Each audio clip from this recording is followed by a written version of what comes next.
Hello friends, NK Prajapati classes में आपका स्वागत है। तो टॉपिक पढ़ रहे थे समायोजन के बारे में। कल हमने पढ़ा था समायोजन की प्रमुख परिभाषाओं के बारे में, समायोजन के प्रमुख द्वंद्व के बारे में, समायोजन के प्रमुख प्रत्यक्ष प्रणाली के बारे में। आज का मुख्य टॉपिक रहेगा समायोजन की अप्रत्यक्ष प्रणाली।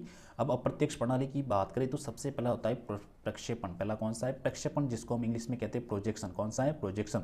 अब प्रक्षेपण का मतलब क्या होता है? सबसे पहले अगर बात करें, अपनी असफलता का दोष दूसरों पर डालना प्रक्षेपण कहलाता है। प्रक्षेपण का मतलब होता है कि अपनी असफलता का जो दोष होता है वो दूसरों पर डालना। जैसे कि नाच न जाने आंगन टेढ़ा, नाच न जाने आंगन टेढ़ा, इसका मतलब है इसको नाचना नहीं आता है, लेकिन वो प्रक्षेपण करता है कि आंगन क्या था? टेढ़ा था।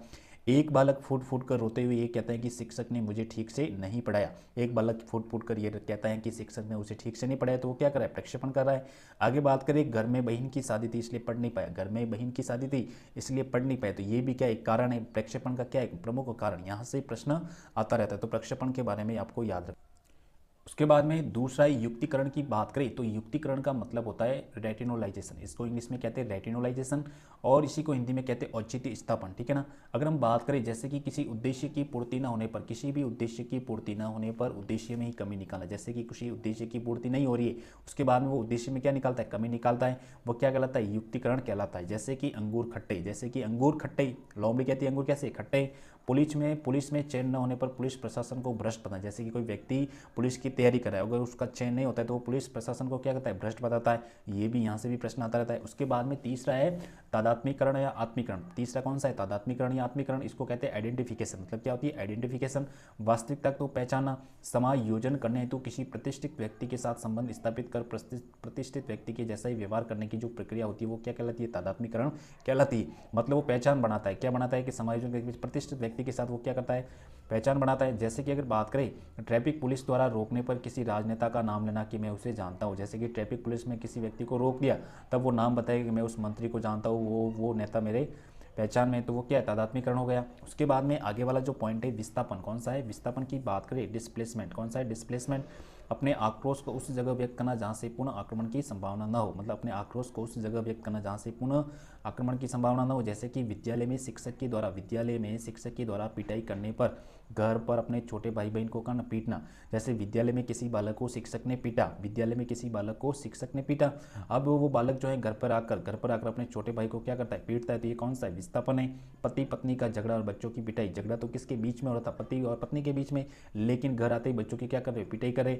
माता पिता के द्वारा डांटने पर, माता पिता ने उस बच्चों को डांटा है पर घर के बाहर बैठे कुत्ते को पत्थर मारा। जैसे कि माता पिता ने अगर किसी बच्चे को मारा है लेकिन वह उसका क्रोध वापस कहाँ निकाला? घर के बाहर बैठे कुत्ते को पत्थर मारता है। तो ये क्या है? विस्थापन, डिस्प्लेसमेंट है। उसके बाद में प्रतिगमन की बात करें, रेग्रेशन की बात करें। प्रतिगमन तो तनावपूर्ण स्थिति से पीछे लौटने की जो प्रक्रिया है वो प्रतिगमन कहलाती है। तनावपूर्ण स्थिति से पीछे लौटने की जो प्रक्रिया वो क्या कहलाती है? प्रतिगमन कहलाती है।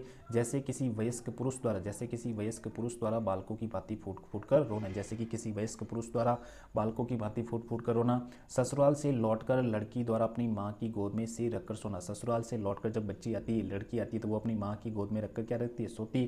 तो ये कौन सी? प्रतिगमन। यहाँ से भी प्रश्न आता रहता है। उसके बाद में अगर बात करें उदात्तीकरण या शोधन या मार्गंतीकरण। उदात्तीकरण क्या? एक सब्लिमेशन। इसको क्या बोलते हैं? सब्लिमेशन या शोधन या मार्गंतीकरण की बात करें तो असामाजिक मूल प्रवृत्तियों को सामाजिक प्रवृत्तियों में बदलना। जैसे कि असामाजिक जो प्रवृत्तियां हैं वो असामाजिक मूल प्रवृत्तियों को सामाजिक प्रवृत्तियों में बदलना, वो क्या कहलाती है? उदात्तीकरण। जैसे कि प्रेम की बाजी हारने वाले लोगों द्वारा साहित्य सृजन का क्या करना? कार्य करना। प्रेम की बाजी हारने वाले लोगों द्वारा साहित्य सृजन का क्या करना? सृजन करना। उसके बाद में संत तुलसीदास जी के द्वारा रामचरितमानस की क्या करना? रचना करना। रामचरितमानस की रचना किसने की थी? तुलसीदास जी के द्वारा। उसके बाद में आगे क्षतिपूर्ति की बात करें तो किसी एक क्षेत्र में पिछड़ने पर दूसरे क्षेत्र द्वारा उसकी पूर्ति करने की जो प्रक्रिया वो क्षतिपूर्ति कहलाती है। क्या कहलाती है? क्षतिपूर्ति। जैसे कि कम ऊंचाई वाली लड़की द्वारा हील वाली चप्पल पहना। कम ऊंचाई वाली अगर कोई लड़की है तो हील वाली क्या करेगी? चप्पल पहनेगी। वो क्षतिपूर्ति कर रही है क्योंकि उसकी ऊंचाई क्या कम है। दूसरा, किसी विकलांग बालक द्वारा प्रथम स्थान प्राप्त करना। देखो, किसी विकलांग बालक के द्वारा कक्षा में प्रथम स्थान प्राप्त करना। देखो, विकलांग बालक है लेकिन उसने क्या प्रथम स्थान प्राप्त किया, क्षति है लेकिन उसको पूर्ति की है। उसके बाद में आगे वाला पॉइंट है पृथक्करण की बात करें तो तनावपूर्ण स्थिति से स्वयं को अलग करने की जो प्रक्रिया होती है वो पृथक्करण कहलाती है। तनावपूर्ण स्थिति से स्वयं को अलग करने की जो प्रक्रिया वो पृथक्करण कहलाती है। कक्षा में छात्रों द्वारा परेशान करने पर अपना स्थान बदल लेना। स्थान बदल देना। घर परिवार में झगड़ा होने पर थोड़ी देर के लिए बाहर निकलना, घर परिवार में कोई झगड़ा हुआ है तो थोड़ी देर के लिए वो कहाँ जाता है, बाहर चला जाता है, तो ये क्या पृथक्करण है। उसके बाद में दिवा स्वप्न की बात करें, डे ड्रीम्स की बात करें, दिवा स्वप्न जब किसी व्यक्ति के चेतन मन की कोई इच्छा, जब कोई व्यक्ति के चेतन मन की इच्छा पूर्ण नहीं होती है तो कल्पना के माध्यम से, किसके माध्यम से, कल्पना के माध्यम से वह उसके आंतरिक संतुष्टि प्राप्त करता है, आंशिक संतुष्टि को क्या करता है, प्राप्त करता है, जिसे दिवा स्वप्न कहा जाता है, जिसे क्या कहा जाता है, दिवा स्वप्न।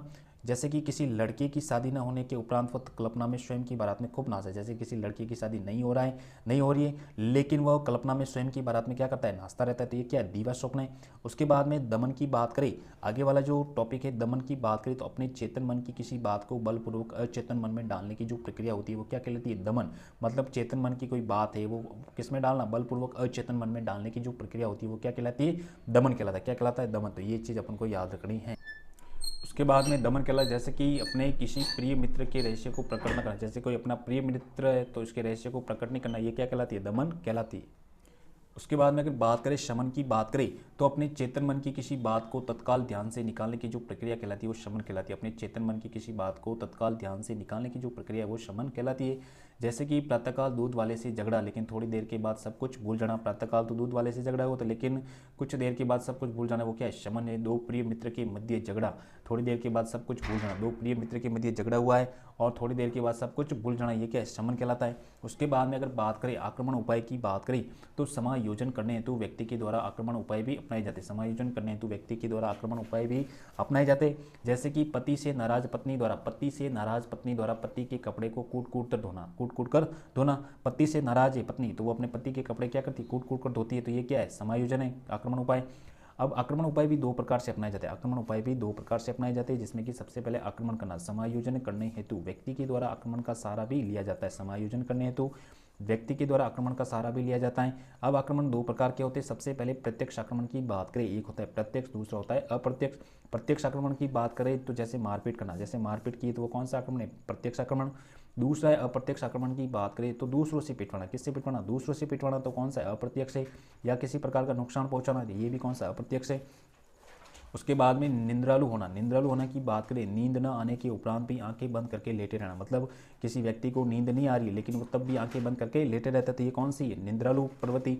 उसके बाद में आगे हम बात करें शारीरिक मनोरचना की बात करें, तो समायोजन करने हेतु शारीरिक बीमारियों का बहाना करना, समायोजन करने हेतु शारीरिक बीमारियों का क्या करना, बहाना करना, शारीरिक मनोरचना कहलाती है। जैसे गृह कार्य न करने पर सिर दर्द पेट दर्द का बहाना करना, जैसे कि कोई व्यक्ति या स्टूडेंट है अब उसने गृह कार्य नहीं किया तो वो सिर दर्द का पेट दर्द का क्या करता है, बहाना बनाता है, ये शारीरिक मनोरचना है। उसके बाद में प्रतिक्रिया निर्माण की बात करें तो अपने मूल स्वभाव से विपरीत व्यवहार करने की जो प्रक्रिया है, अपने मूल स्वभाव से विपरीत व्यवहार करने की जो प्रक्रिया है वो प्रतिक्रिया निर्माण की कहलाती है। जैसे कि किसी महिला के द्वारा महिला सम्मेलन में ये कहना कि हमें सासू माँ की सेवा करनी चाहिए, महिला सम्मेलन में कोई महिला है वो कह रही है कि हमें सासू माँ की सेवा करनी चाहिए, बल्कि वो स्वयं भी नहीं करती है, लेकिन उसका खुद का तो पता नहीं, लेकिन वो दूसरों को क्या दे रही है, शिक्षा दे रही है, तो वो कौन सा है, प्रतिक्रिया निर्माण। तो ये टॉपिक था हमारे कौन सा है, प्रमुख अधिक समायोजन की प्रमुख जो प्रणालियाँ थी, ठीक है ना, प्रत्यक्ष प्रणालियों के बारे में हमने जाना, जिसमें कि प्रक्षेपण हो गया, तादात्मीकरण हो गया, आत्मीकरण हो गया, समन हो गया, दमन हो गया आदि के बारे में जाना। अगर आपको वीडियो अच्छा लगा हो तो चैनल को सब्सक्राइब करना, लाइक करना, कमेंट करना। Thank you.